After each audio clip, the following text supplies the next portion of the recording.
Magandang araw, ngayon naman ay magluluto tayo ng cheesy kimchi rice lumpia.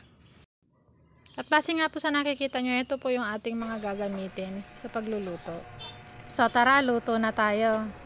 Sa isang mainit na kawali nga pala ay maglagay na tayo ng mantika. Sunod natin ang ating bawang.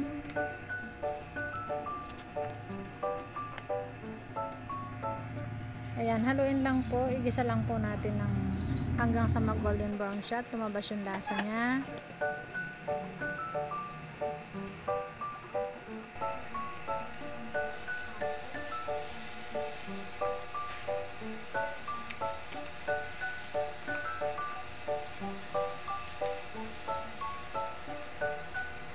Isunod na natin ang ating nilamas na kanin o ang ating dinurog na kanin.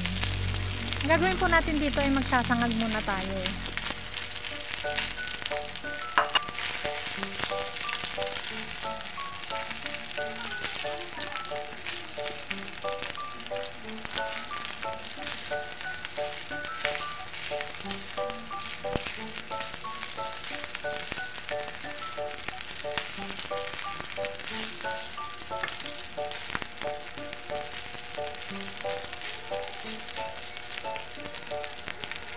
Maglagay na tayo ng ground pepper, 1/4 teaspoon lang, tsaka asin, konting asin lang yan. Tapos yung ating kimchi. Kung gusto nyo nga po palang matutong gumawa ng kimchi, meron din po tayo dito sa Cook with Ina. At palambing na rin po mga kaina, paki-like, share, and subscribe na din po sa aking YouTube channel. Maraming salamat po.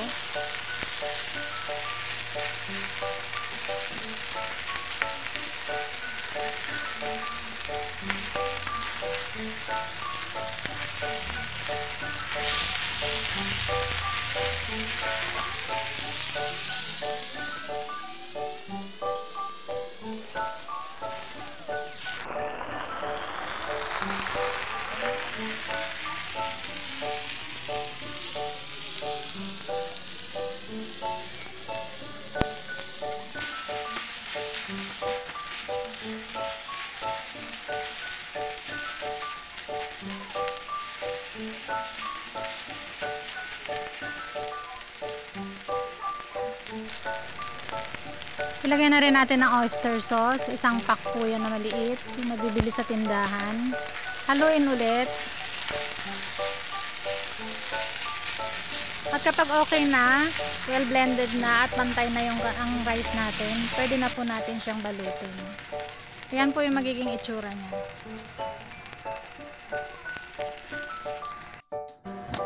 So tara, magbalot na tayo.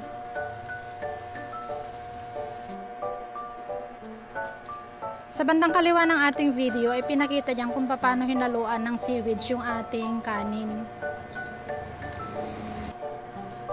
At gaya nga po ng inyong nakikita, ayan, naglagay na tayo ng kanin sa lumpia wrapper. Naglagay na rin tayo ng keso. Yung ginawa po natin pagbabalot dito ay parang nagbabalot lang din po tayo ng saging na turon o fresh lumpia or kahit na anong klaseng lumpia. Ayan, ganyan po yung magiging itsura niya. Tuloy lang natin yung paggawa hanggang sa matapos. Palambing na din po ulit. Paki-like, share, and subscribe na din po sa aking YouTube channel. Maraming salamat po.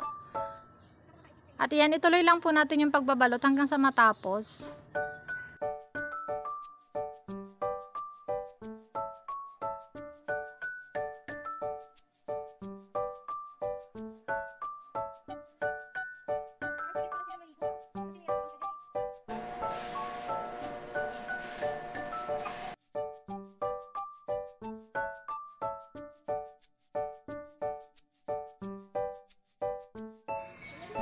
Pagkatapos nating mabalot lahat, eto na nga po at nagpainit na ako ng kawali. Nilagyan na natin siya ng mantika. Sa paglalagay nga po ng mantika, hindi naman kailangan lubog na lubog. Pero kung marami po kayong mantika, pwede naman po. Basta lang masakop niya yung half side ng ating turon, pwede na po yun. Ulit-ulitin lang po natin siyang ikut-ikutin o bali-baliktarin para maging crispy yung balat niya. Ayan, ganyan po yung magiging itsura niya.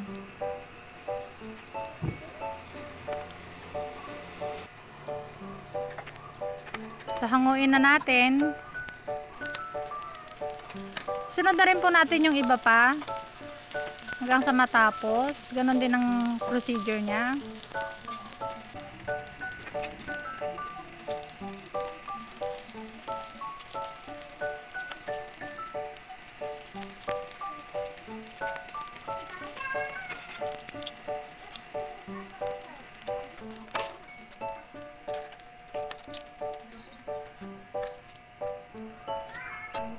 Tara, gawa tayo ng sauce niya. Pero ito optional na rin po.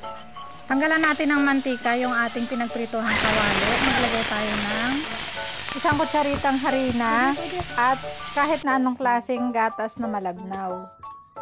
Yung paglalagay nga pala ng gatas na malabnaw ay depende na rin sa inyo kung gaano kalapot ang gusto ninyong sauce. Ilagay na natin ang ating grated cheese. Haluin. At hintayin natin siyang matunaw.